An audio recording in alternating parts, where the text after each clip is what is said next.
সবাই এবার রশি দিয়ে পেঁচিয়ে সাইয়েদনা ইব্রাহিম আলাইহিস সালামকে নমরুদের দরবারে নিয়ে যায়। নমরুদের সাথে কি কি কথোপকথন, কনভারসেশন, ডায়ালগ হয়েছে শুনবেন। নমরুদ বলে, ইব্রাহিম ঘটনা কি? আমি ছাড়া এই বাবেল নগরীতে কোন রব আছে বলে তুমি শুনি নাই। তুমি আবার কোন রব পাইলা? তুমি আবার রব পেলে কোথায়? সাইয়েদনা ইব্রাহিম বলে, রাব্বি আল্লাযী ইউহয়ী ওয়া ইউমীত, আমার রব এমন রব যিনি জীবন দেয় মরণ দেয়। জীবন দেয় কে? মরণ দেয় কে? নমরুদ বলে, তাই তোমার আল্লাহ জীবন দেয় মরণ দেয়? আনা উহয়ী ওয়া উমীত, আমিও তো জীবন দেই মরণ দেই। সাইয়েদনা ইব্রাহিম বলে, তাই তুমিও জীবন দাও তুমিও মরণ দাও, তাহলে দেখাও তো কি করে জীবন দাও। নমরুদ জেলখানার দুজন ফাঁসির কয়েদিকে ধরে নিয়ে আসছে, ফাঁসির আসামি ধরে এনে ধারালো একটা ছুরি দিয়ে দুইটা আসামিকে ধরে আনছে। আইনা প্রথম আসামিটার পেটের ভেতরে ধারালো ছুরি দিয়ে ধা করে পেটের ভেতরে ছুরি ঢুকাইছে। মুহূর্তের মধ্যে ফিনকি দিয়ে রক্ত বেরোতে শুরু করেছে। লোকটা জামিনে পড়ে ছটফট করতে করতে করতে দুনিয়া থেকে শেষ। এরপর ছুরিটা পেট থেকে বের করে দ্বিতীয় আসামির পেটের মধ্যে ধা করে ঢুকায় দিতে যাবে। In the meantime stop, থেমে গেলেন, না তোরে মারবো না, ওইটারে মাইরা ওইটারে মৃত্যু দিলাম, তোরে আমি জীবন দিলাম, যা তোরে আমি, আর ওইটারে ইব্রাহিম দেখো তুমি না বলেছো কেমন করে আমি জীবন দেই, কেমন করে আমি মরণ দেই। দুইটা আসামিকে ধরলাম, প্রথমটারে মরণ দিলাম, দ্বিতীয়টারে জীবন দিলাম, ঠিক কিনা? আসলেই তো প্রথমটারে কি দিছে, দ্বিতীয়টারে। সাইয়েদনা ইব্রাহিম বলে, ফাইন্নাল্লাহা ইয়াতি বিশ-শামসি মিনাল মাশরিকি ফাআতি বিহা মিনাল মাগরিব ফাবুহিতাল্লাযী কাফার। আল্লাহু আকবার।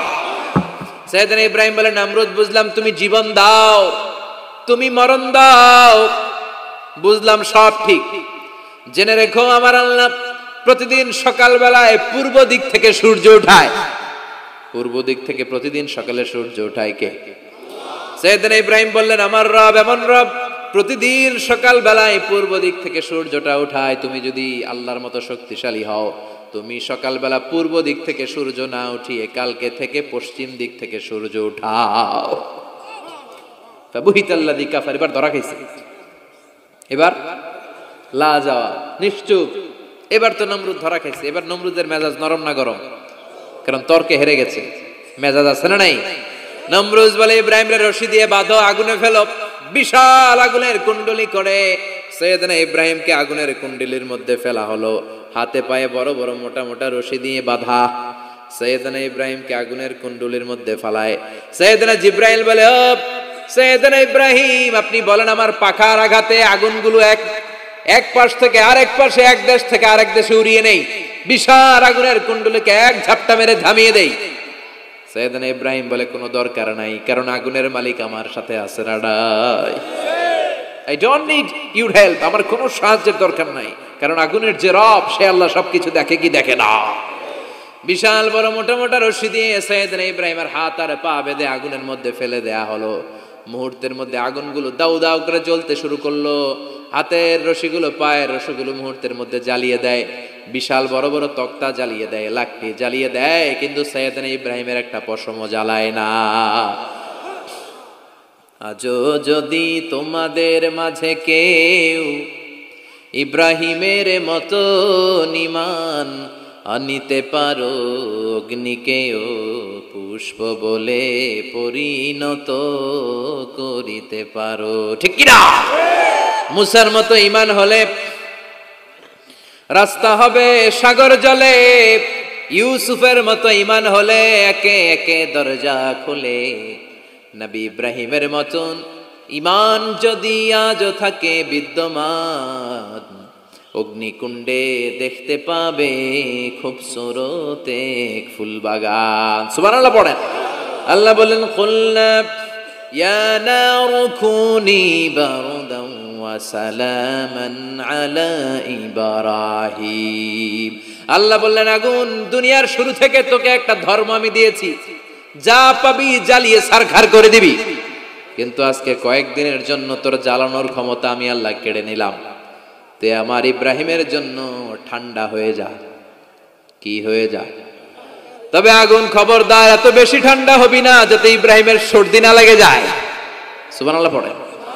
আগুন বলে আল্লাহ বললা ঠান্ডা হ, আবার বললেন বেশি ঠান্ডা হবি না যাতে সর্দি না লেগে যায়, আমি কি করুম? আল্লাহ কয় বারদাউ ওয়া সালামান আলা ইব্রাহিম, আমার ইব্রাহিমের জন্য এয়ার কন্ডিশন, নাতিশীতোষ্ণ, গরম নয় ঠান্ডা নয়, এরকম জান্নাতের গুলবাগিচা হয়ে যা। আল্লাহু আকবার। সাইয়েদনা ইব্রাহিম আগুনের ভিতরে 40 দিন ছিলেন। চিল্লা এখন কয়দিন? একটা পশমও পুড়ে নাই। আগুন থেকে বেরিয়ে উনি অনেক দিন বেঁচে ছিলেন। শেষকালে নাতিপুতিদের সাথে যখন গল্প করতেন তখন বলতেন, নাতিরা আমার জীবনের সবচেয়ে আরামদায়ক সময় কেটেছে নমরুদের আগুনের ভেতরে ওই 40 দিন। ওই 40 দিন যেই সুখ, আমোদ, ফুর্তি, আনন্দে আমি ছিলাম, আমার জীবনে কোনো সময় কোনো মুহূর্তে এত সুখ, এত আনন্দ, এত চমৎকার সময় আমি কাটাই নাই। চিল্লা এখন সুবহানাল্লাহ। এবার আল্লাহ ডেকে বলে, নমরুদ টাইম ইজ আপ, তোর সময় শেষ, অনেক বেড়েছিস, অনেক সুযোগ দিয়েছি, আর না। আমি আল্লাহ সব সময় ধরি না, ধরলে ধরে ধরে ধরে না, ধরলে আল্লাহ ছাড় দেয় কিন্তু ছেড়ে দেয় না। সুবহানাল্লাহ পড়েন। আল্লাহ কি দেয়? ছেড়ে দেয় না। আল্লাহ বলে, নমরুদ এবার তোর শাস্তির পালা, তোরে আমি ফেরেশতা দিয়ে মারবো না, জিন দিয়ে মারবো না, সাইয়েদনা ইব্রাহিম দিয়ে মারবো না, তোরে মারবো আমি ল্যাংড়া মশা দিয়া। সুবহানাল্লাহ পড়ে। আল্লাহর বাহিনী, বাউদা জুনদুম মিন জুনুদুল্লাহ, এই মশাগুলো কিন্তু আল্লাহর সৈনিক, এই বাতাস আল্লাহর সৈনিক। 50 আর 70 কিলোমিটার বেগে যদি একটা বাতাস বয় সব শেষ হয়ে যাবে, ঠিক কিনা? এই জলোচ্ছ্বাসগুলো আল্লাহর সৈনিক, এই ভূমিকম্প আল্লাহর সৈনিক। ছোট্ট একটা ল্যাংড়া মশা নমরুদের নাকের ভিতরে দিয়ে ঢুকে কামড়াতে শুরু করছে। নমরুদ লাফাইতে শুরু করছে। নমরুদ রে সবাই কয়, নমরুদ তুমি ড্যান্স দাও কেন? কারে ড্যান্স না, মশায় কামড়ায়। মশারও কামড়ানো বাড়াই দিছে। নমরুদ এবার I M A disco dancer, disco dancer হয়ে গেছে। খালি লাফায়, খালি ডান্স দেয়। আহা, নিজের মাথার মধ্যে নিজে আঘাত করে, ঘুষি মারে, কিন্তু মশা বের হয় না। ও মিয়া, এই মশা ঢুকছে কার অর্ডারে? এটা যদি বেরোতে হয়, বেরো হবে কার অর্ডারে? সে মাথার মধ্যে কিল মারে, ঘুষি মারে, নিজের নিজে আহত করে ফেলে, মাগার মাথা থেকে মশা বেরোয়। নাকের ভিতর দিয়ে মশা ঢুকে কামড়ানো, এটা কি চারটেখানি কথা? শীতকালে যখন কাঁথা গায়ে দিয়ে শুয়ে থাকি, মশা যখন পন পন পন পন করে কানের সামনে, খারাপ লাগে না? আবার কাঁথা টাথা সরিয়ে আবার শুয়ে, আবার বন বন বন বন। তো কানের সামনে পন পন করলে যদি আপনার এত কষ্ট লাগে, নমরুদের নাকের ভিতর দিয়ে ঢুকছে, মস্তিষ্কে কামড়াচ্ছে, ওর কেমন লাগে? নমরুদ আর পারে না, অসহ্য, নিজের নিজে মারতে মারতে হাত পা কপাল সব লাল করে ফেলছে। অবশেষে আশেপাশে চাকর বাকর, খাদেম খুদ্দাম যারা আছে সবাই বললো, আমি আর পারিনি, এবার তোরা মার, তোরা মার। সবাই কয়ে, নমরুদ আজীবন নাম করে মারছো, এবার পাইছি খেলা, এবার ইচ্ছা মতো তোরা বিড়াম। এবার সবগুলো আমি নমরুদে মারা শুরু করছি। মারতে মারতে বেহুশ, মাগার মশা বেরোয়। এই মশা ঢুকেছে কার অর্ডারে? বের হবে কার অর্ডারে? তারপরও বেরোয় না। নমরুদকে এবার আমার জুতা মার। কি মার? এখন আমরা পরি প্লাস্টিকের জুতা, চামড়ার জুতা, তখন পড়তো খরমের জুতা, কাঠের জুতা। খরমের জুতা, চামড়ার জুতা। খরমের জুতা বানায় কি দিয়া?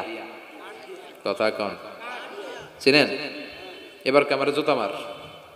সবাই এবার কাঠের জুতা লইছে, ইচ্ছা মতো পিটান শুরু। পিটাইতে পিটাইতে ওর মাথা ফাটিয়ে রক্তাক্ত করে শেষ।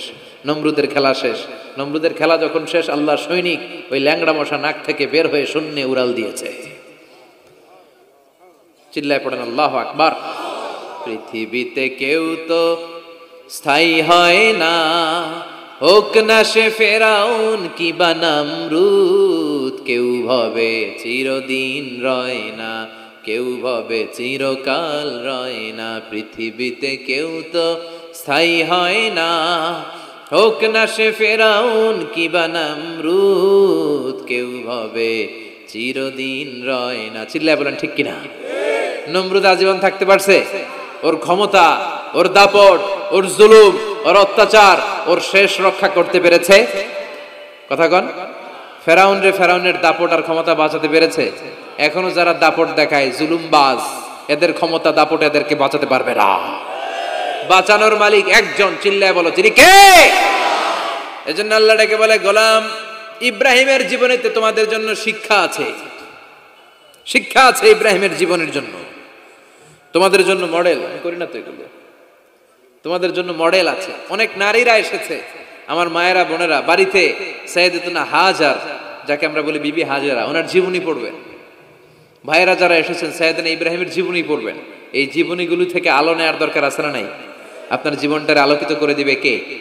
আজকের এই মাহফিল থেকে কি আমরা ওয়াদা করতে পারি না আমরা সাইয়েদনা ইব্রাহিম আলাইহিস সালামের জীবনী শুরু থেকে শেষ পর্যন্ত পুরোটা পড়বো, আর যা শিখলাম নিজের জীবনে কাজে লাগাবো? রাজি আছি না নাই? আমাদের মডেল হচ্ছে নবীরা। চিল্লায় বলেন, আমাদের মডেল কারা? এই নবীদের জীবনী মানলে আমরা আলোকিত মানুষ হতে পারবো। এই নবীদেরকে যারা অনুসরণ করে এরা টেন্ডারবাজি করে না, চাঁদাবাজি করে না, মাস্তানি করে না, দুর্নীতি করে না, এরা 14ই ফেব্রুয়ারিতে মেয়েদেরকে নিয়ে নাচানাচি করে না, এরা দেশপ্রেমিক হয়, এরা আল্লাহওয়ালা হয়, এরা ইসলামের পক্ষের শক্তি। চিল্লায় বলেন ঠিক কিনা? আল্লাহ আমাদের সবাইকে তুমি বুঝার তৌফিক দান